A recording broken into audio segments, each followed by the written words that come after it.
Let me say this as clearly as I can. BC just pulled $1.4 billion out of housing programs in the middle of a housing crisis. And if you think this is just about politics, well, it's not.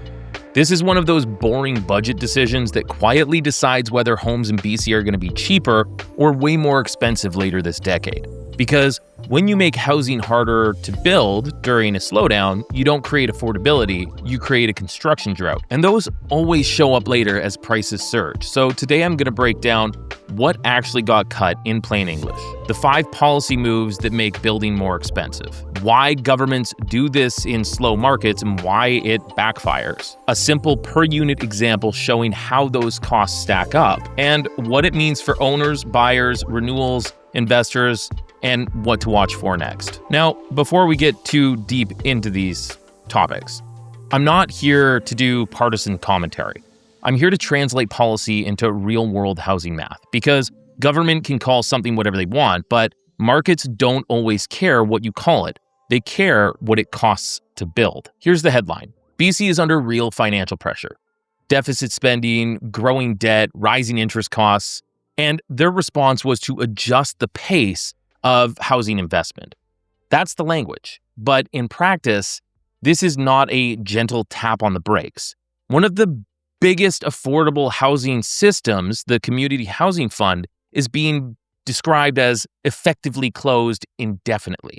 And that matters because affordable rental housing, in most cases, doesn't get built at scale unless government programs make the math work. So when funding disappears, those projects don't just slow down, they often die. And the worst part, this is happening while the private market is already pausing, which brings us to the backdrop. Now, I want you to zoom out with me. BC currently has thousands of completed unsold new homes sitting on the market, and the majority of them are condos.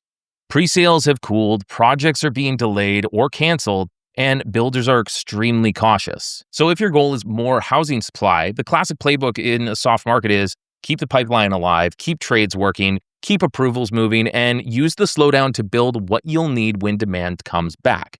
Instead, we're stacking added costs onto projects while demand is already soft. And that's what creates the drought later on. Now, I'm going to break down on why governments cut housing during slow markets. And this part matters because it explains why we keep repeating the same cycle. When the market slows down, governments get squeezed from both sides. Side one is the budget gets ugly. Revenue assumptions get shakier, people get nervous, debt servicing costs rise. Everyone starts looking for cuts that sound responsible. Side two, housing looks like an easy target because the pain is delayed. If you cut housing funds today, you don't get immediate riots because the projects that don't get built don't show up as missing homes until 2 to 5 years later. And here's the political trap. Cutting housing now creates short-term financial relief, but it creates long-term affordability damage. And when the damage shows up, it shows up under the next person's watch. So the incentives are backwards. It's like skipping an oil change to save money and then acting shocked when your engine explodes. But hey, technically you saved money on the oil changes, right? You're just not saving money on the engine. So when you hear phrases like adjusting the pace, understand that often really means we're cutting now and we'll deal with the consequences later. Now, I want you to stop thinking of these as tax policies. Think of them more like a future mortgage payment, because when builders face higher costs, they either don't build or they build, but the end price has to be higher. And either way, the buyer ends up paying these. The first hit is the luxury school tax that isn't really about luxury at all. You'll hear this only affects properties over $3 million, but in places like Metro Vancouver, development land regularly hits those thresholds. So this becomes a per unit cost that gets backed into projects built on that land. It's a tax on building, wearing a luxury costume. The second hit is PST on professional services. Architects, engineers, geo, property management. On a big project, these invoices can be massive, and now we're adding PST to that?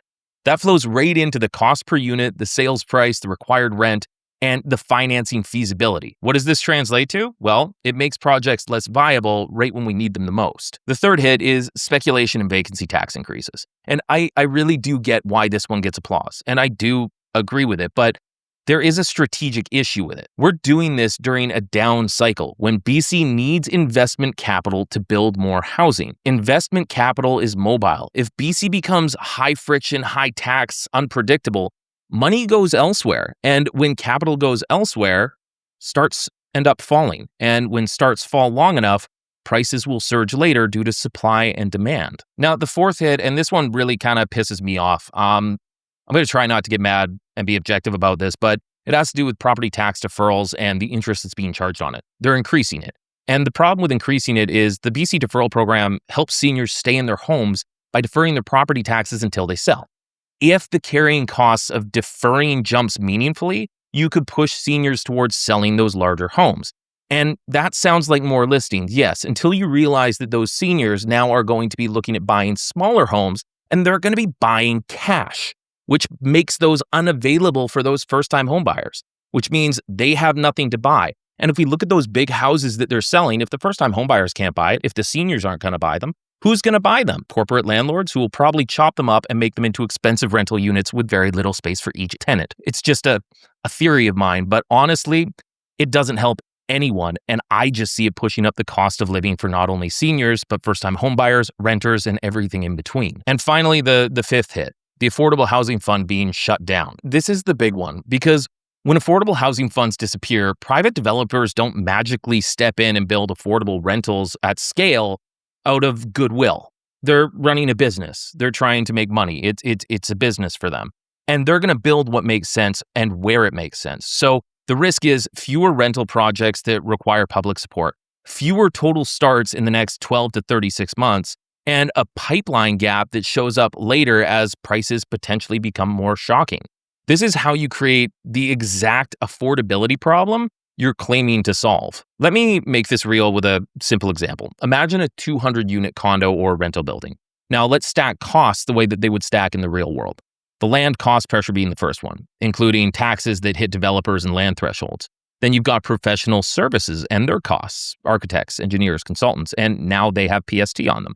Financial costs, higher interest rates, longer timelines because approvals and pre-sales are slower. And then carrying costs and risk premiums because developers and lenders price in uncertainty, making things more expensive. Here's the key part. Even if each item sounds small on its own, they don't add up nicely. They compound because higher costs increase financing needs, which increases risk, which increases the return required, which raises the sale price required, which slows demand, which extends timelines, which increases carrying costs yet again. It's like being in a feedback loop. So the end result is usually one or two outcomes. Projects die off and there's no new supply, or projects survive and they become more expensive and the costs are passed on to the buyers or renters. And either way, affordability is the loss. Now, some people would ask, why is this so scary? Well, it's the construction drought pattern. And here's the pattern broken down. In a downturn, demand softens. Builders stop building, trades leave, projects get canceled. Then later, demand returns, immigration might normalize or increase, rates stabilize, confidence returns. But the pipeline of properties to purchase, well, it's empty. And when that happens, prices jump because there's nothing new coming online. That's the construction drought. And it's not a theory. We've seen versions of this movie before. You don't have to agree with every forecast number to understand the mechanisms.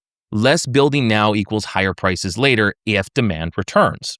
So next we want to look at what this actually means for you, because that's the most important part of this video. If you own a home, in the short term, it means a softer market, and especially for condos. For the longer term, it means policies that reduce future supply tend to support higher prices. So if you're not selling soon, this is less about today's value and more about 2029 and 2032 and what the prices look like then. If you're renewing, this budget doesn't set mortgage rates directly, but it does reinforce BC financial stress, which equals uncertainty, and uncertainty equals volatility risk. And medium-term supply constraints can support prices, which matters for equity and refi options later on down the road. For renewals, it still comes down to term strategy, risk tolerance, and making sure you aren't trapped in a mortgage that limits your flexibility. Now, if you're trying to buy a home, the argument for waiting gets weaker if supply is going to be constrained again later.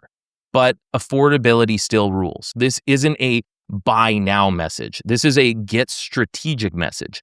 buy if the payments work for you. You can hold long enough to gain value in the house, and you're not buying on the edge of your comfort zone. You have a buffer. But it does mean that if you wait longer, you could see prices potentially go up. Now, if you're an investor or developer, you need to underwrite higher friction and higher costs. And you need to assume the government may change rules again, which increases required returns and pushes capital to places with easier economics.